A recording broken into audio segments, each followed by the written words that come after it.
Hello everyone, welcome back to my channel. वेइंग वांगजी को अपने सामने देखकर बहुत चौंक गया था। वो बहुत रोता है।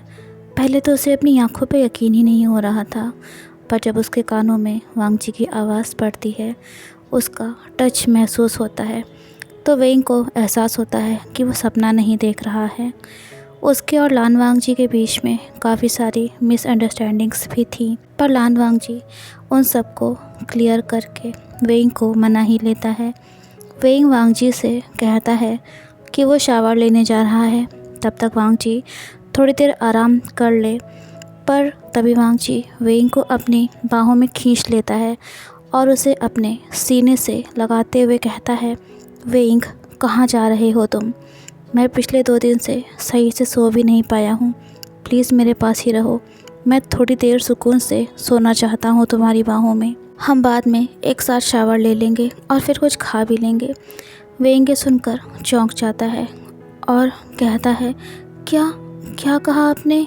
एक साथ शावर? लेकिन तभी वांगजी वेइंग की नेक पर किसेस करने लगता है। उसकी गर्म सांसें वेइंग के गालों से उसकी नेक से टकरा रही थी।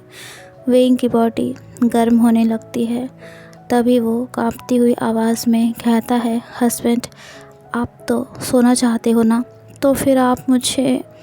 वांगजी वेइंग की नेक को अपनी टंग से लिक करते हुए वेइंग की तरफ देखता है और कहता है, वेइंग, जब मैं तुमसे दूर था और उन टेररिस्ट का सामना कर रहा था, तो हर पल मेरे मन में एक ख्याल आता जा रहा था कि क्या मैं तुमसे अपना किया गया वादा निभा पाऊँगा?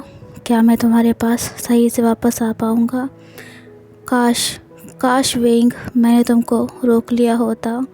काश मैं तुम्हें अपने सीने से लगाकर कह देता कि वेइंग, तुम्हारे बिना मेरा मन नहीं लगेगा। प्लीज़ प्लीज़ एक दिन में मेरे पास वापस आ जाना। काश मैं तुम्हें अपने इमोशंस और अपनी फीलिंग्स को और अच्छे से शो कर पाता, पर मैं क्या करूं? मैं कभी भी इन चीज़ों में अच्छा नहीं रहा हूं। वेइंग की आंखें नम होने लगी थी वांगजी की बातें सुनकर। वांगजी वेइंग के लिप्स पर किस करते हुए कहता है, वेइंग, इस ख्याल ने मेरी रूह तक को कमा दिया था कि अगर हम दोबारा कभी नहीं मिल पाए तो। मैं तो तुमसे अपने दिल की बातें भी नहीं कह पाया था। हमारे बीच की गलतफहमियां भी नहीं दूर हो पाई थी। ये कहते कहते वांगजी का गला भर आता है और उसकी आंखों से आंसू गिरने लगते हैं। वेइंग अपने आप को किसी तरह से संभालता है और वांगजी की आइस पर किस करते हुए कहता है, हस्बैंड, प्लीज़ आप मत रोइए। गलती तो मेरी भी थी ना, मैंने आपकी बात नहीं सुनी। आपने तो मुझे कई बार बोलना चाहा। वांगजी वेइंग की आंखों में देखता है और उसके लिप्स पर किस करने लगता है। वेइंग की आंखों में आंसू थे क्योंकि वांगजी सही सलामत उसके पास वापस आ गया था। उनके बीच की गलतफहमियां दूर हो गई थी और वो फिर एक साथ थे। उन दोनों के लिप्स वेट एंड स्टिकी हो गए थे। तभी वांगजी धीरे से वेइंग के कान के पास जाकर कहता है, वेइंग, इस बार मैं एक बार में नहीं रुकूंगा। वेइंग का फेस ये सुनकर रेड हो जाता है। वो अपनी नज़रें दूसरी तरफ करते हुए कहता है, हस्बैंड, आपका क्या मतलब है? तो वांगजी वेइंग को अपनी बाहों में कसकर भरते हुए कहता है, वेइंग, तुम अच्छे से समझ रहे हो कि मैं क्या कह रहा हूँ। वेइंग कहता है, हस्बैंड, आप थोड़ी देर रेस्ट कर लीजिए। वांगजी वेइंग के कान को अपनी टंग से लिक करते हुए कहता है, वेइंग, बात को चेंज मत करो। तुम भी जानते हो कि मैं किस बारे में कह रहा हूँ। वेइंग की बॉडी सिहर सी उठी थी वांगजी के उन शब्दों को सुनकर। उसकी बॉडी अराउज्ड होने लगी थी। वेइंग अपनी आंखें बंद कर लेता है और कहता है, ओके, पर अभी आप थोड़ी देर के लिए आराम कर लो, वरना आपके अंकल और बड़े भाई सोचेंगे कि मैंने आपको सोने भी नहीं दिया। ये सुनकर वांगजी वेइंग के फेस को अपनी ओर करते हुए कहता है, वेइंग, तुम अब मेरे हो, मेरे ओमेगा हो।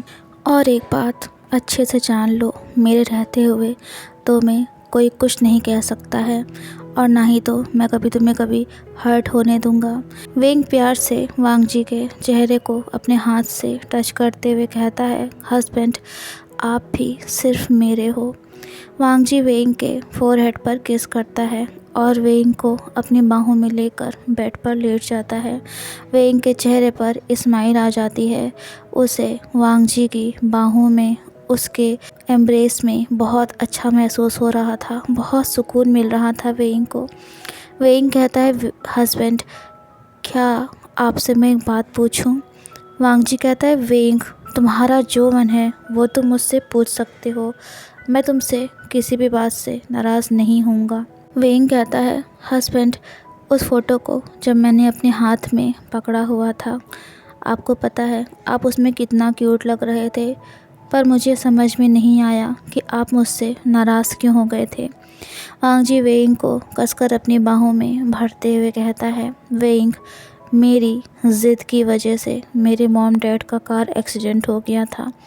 मेरे मॉम डैड बहुत बिज़ी रहते थे। डैड आर्मी में सोल्जर थे और मॉम आर्मी में डॉक्टर थी। वो दोनों हमेशा काम के सिलसिले में बाहर रहते थे। मेरे अंकल ही पेरेंट मीटिंग में जाया करते थे। एक दिन मैंने ज़िद करी और कहा कि जब तक मेरे मॉम डैड खुद मुझे स्कूल से लेने नहीं आएंगे, मैं घर वापस नहीं जाऊंगा।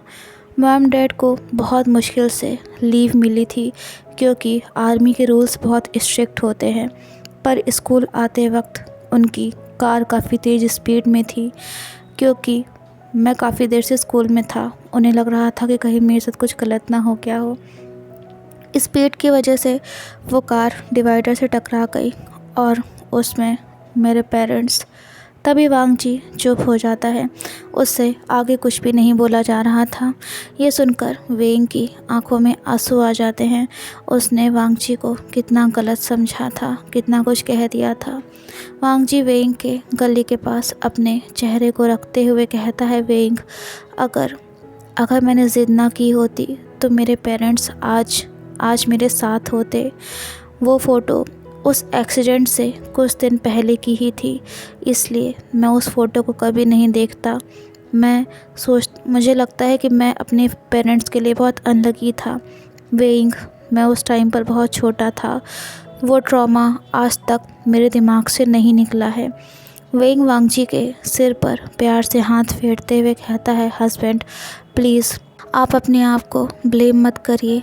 आपकी इस सब में कोई गलती नहीं थी और वैसे भी आप उस टाइम पर कितने कम उम्र के थे।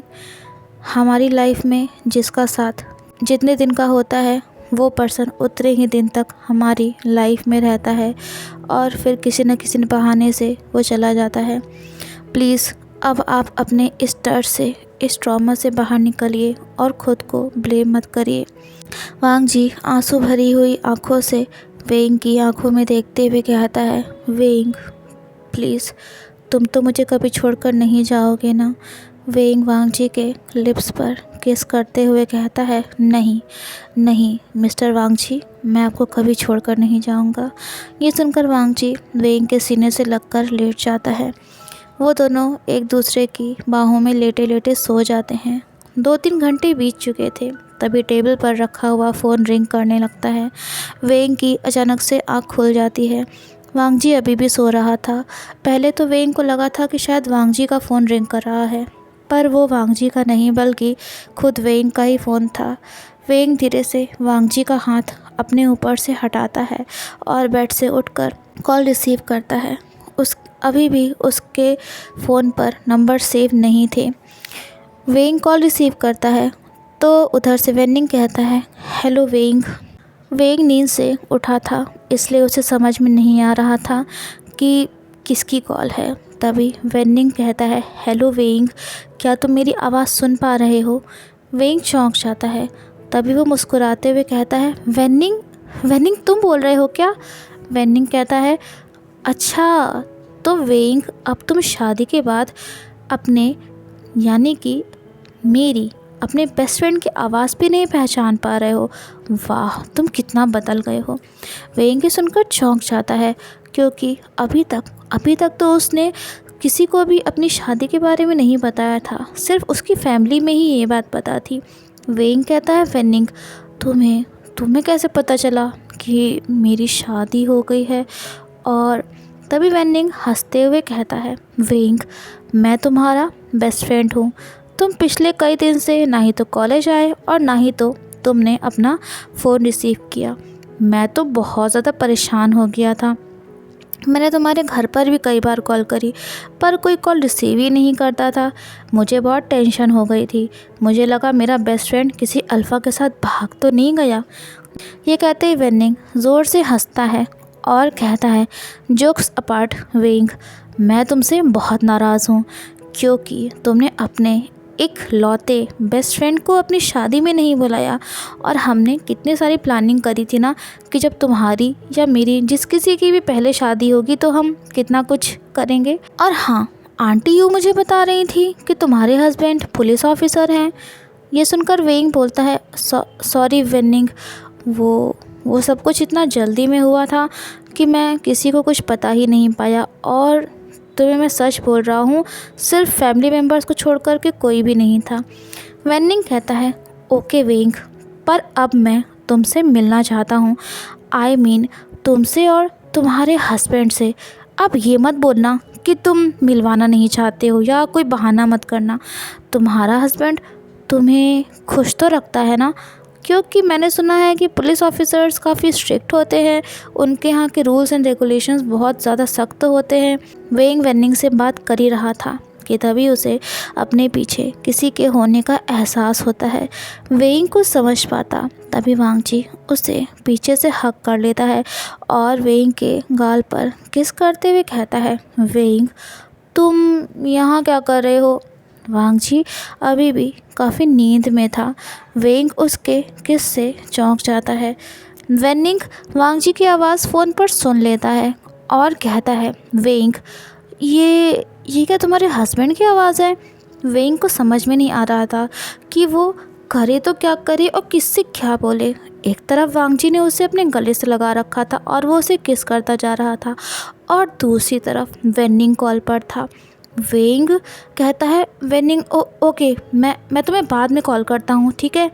और ये कहकर वो जल्दी से कॉल कट कर देता है।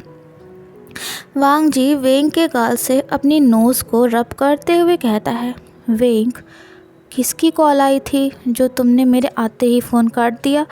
तो वेंग कहता है, वो हस्बैंड आप उठ गए इतनी जल्दी, आपको थोड़ी देर और सो जाना चाहिए था।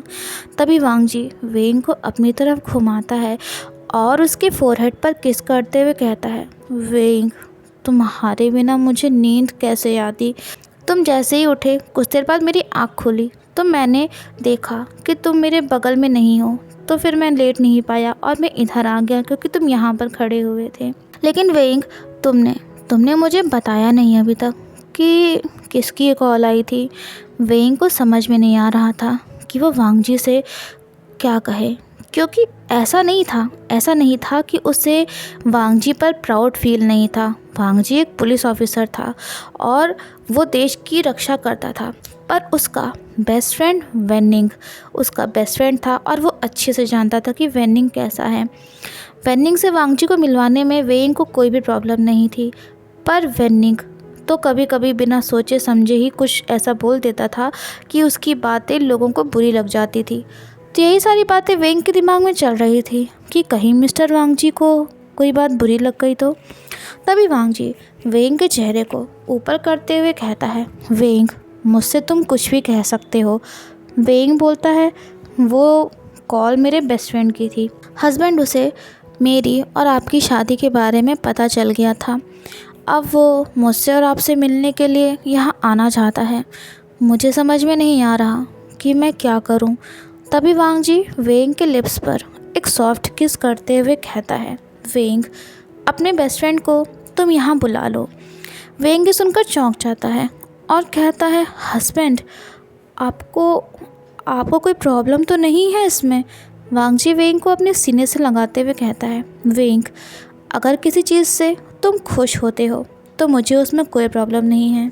ये सुनकर वेंग के फेस पर स्माइल आ जाती है और वो कहता है, तो फिर मैं उसको कब बुला लूँ? वांगजी कहता है, आज रात तुम उसे हमारे घर पर डिनर पर बुला लो, क्योंकि ऑलरेडी हाफ डे तो बीत ही चुका है। वेइंग वांग जी की बातें सुनकर खुश तो था पर नर्वस भी बहुत था।